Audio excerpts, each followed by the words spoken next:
Rightio, lockdown golf, day number 5. That makes us about a sixth of the way through our 4-week lockdown. Hope things went well over the weekend, and obviously a lot of you will be back into work this week. Today we want to elaborate just a little bit more on that pelvic rotation assessment that we did yesterday and give a few more stretches to enable a bit better movement to happen if you are finding you're immobile with this assessment. So just to review, the assessment was simply getting into golf posture and then looking at trying to rotate our pelvis left and right without moving our upper body. And then again, if we had those lines outside my hips, like we did yesterday, is we're not getting any movement outside of those lines. Now, there's definitely going to be mobility needed through the lumbar spine, but with this assessment there is also the need for mobility through your hip joints. As you rotate one way and the other, if you stay inside those lines, you will get internal rotation happening at one hip and you'll get external rotation happening at the other. So today it's all about hip mobility. This will also help your ability to be able to do your first assessment, which is your pelvic tilt. Because if your hamstrings or your hip flexors are tight, what's going to happen there? It's going to restrict your ability to pelvic tilt that way. If your glute muscles or even your hamstrings and your hip flexors are tight, it's also going to stop your ability to be able to rotate. So, without further ado, let's head into some simple stretches. So main muscle, most important muscle in a golf swing, believe it or not, are your glute muscles. Now, these tend to be quite weak in a lot of people, especially if you sit in a chair most of the day. We'll work into some glute strengthening work later in the series, but today it's all about stretching. So the best way to actually stretch your hip into your glute muscles is doing what they call a pigeon pose or a figure 4 stretch, whatever you like to call it. What you want to do is you want to get down onto your hands and knees. You're then going to just step one leg back and one knee forward. Then bring that knee underneath you so it's at the opposite shoulder, and then you want to try and sit back down onto that buttock muscle.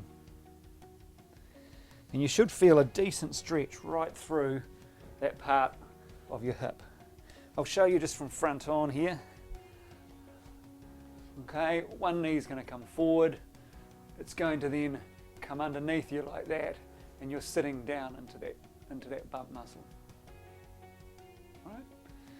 Now, with all of these stretches, it's going to be really important to hold these stretches for a good 30 or 40 seconds, and you obviously want to be doing it on both sides. So that's the first one, a good glute stretch. Second one, hamstrings. Typically, hamstrings are really tight.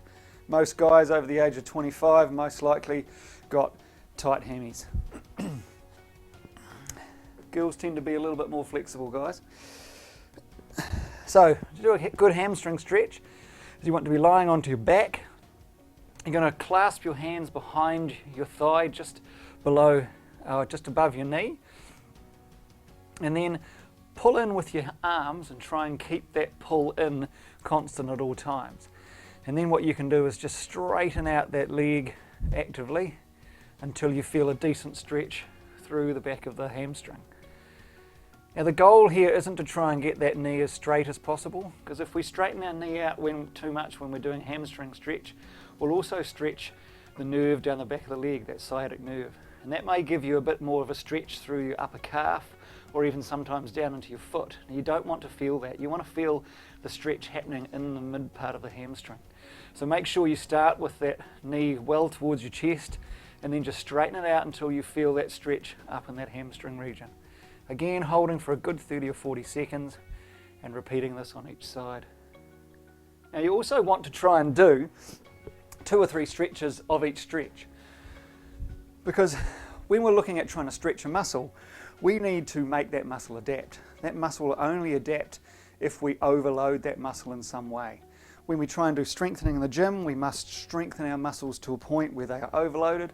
That then stimulates some adaptation and some strength change. Exactly the same thing must happen with stretching. You've got to do this regularly. You must do this daily if you're wanting to try and make an increase in any muscle length. And that's got to probably happen for 12 weeks, which let's hope not, but that might be the length of level 4 alert in New Zealand. So basically you've got to stick at it. all right? So, glute muscles and hamstrings. The other one I want to do today is also your hip flexors. Now, hip flexors do become tight when we're doing a lot of sitting, okay?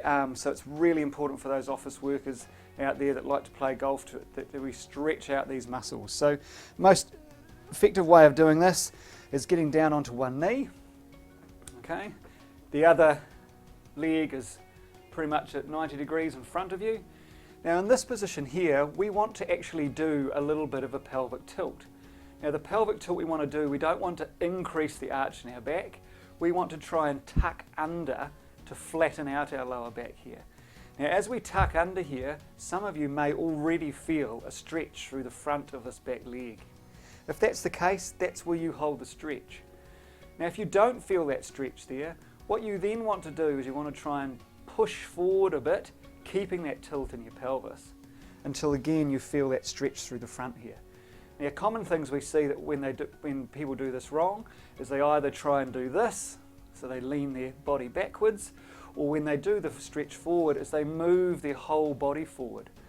Now when I do it, I'll tilt in and then I'll push my hip forward. My upper body doesn't move. I'm actually pushing from here, pushing this forward. All right? So that's the effective way of doing a hip flexor stretch. Again, remember to do that on both sides. And as I said before, 3 decent stretches of all 3 of those stretches once a day, and you'll start to feel over a period of sort of 6 to 12 weeks that you're getting much more mobility out of those hips. So that's it for today. Some good hip stretching to try and help with that pelvic rotation assessment. It's a crappy day in Dunedin today, so we're up in the clouds and drizzle everywhere, so it's a good day to get some work done. Those school holidays have started though, so kids may be running around the house a wee bit more, so get them to do some stretching with you. But stay safe guys, and we'll catch you tomorrow for day 6 of Lockdown Golf. Cheers.